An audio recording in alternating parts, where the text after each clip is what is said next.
Nakon što su na sjeveru odbacili njegova učenja, Nefi se vratio kući.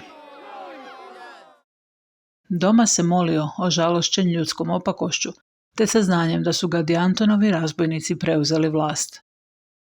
Kada su ljudi u prolazu stali i promatrali ga, Nefi ih je priupitao kako su se mogli pokoriti Gadiantonovim razbojnicima.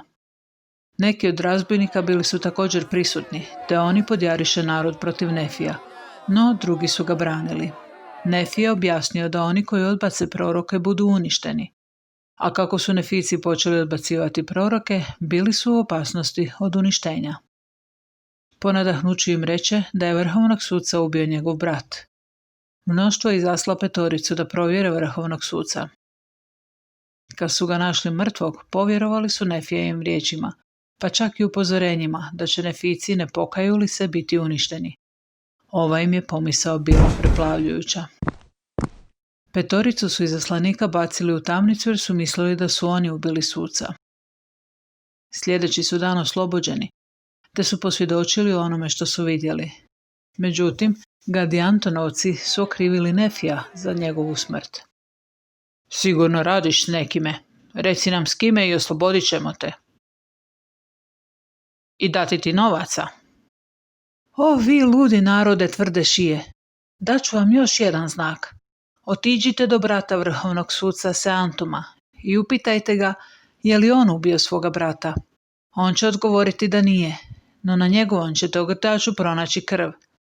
Tada će on sve priznati i reći vam kako ja nisam u to upleten.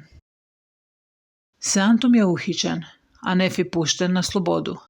Mnogi su Nefici tada počeli vjerovati.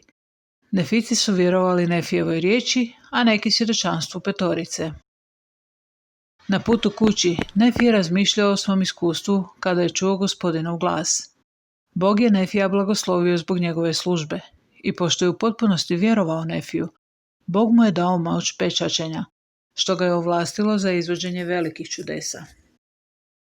Po Božjoj zapovjedi Nefi nastavio opominjati ljude, no oni se nisu pokajali. Umjesto toga, podijelili su se u skupine i borili se jedni protiv drugih.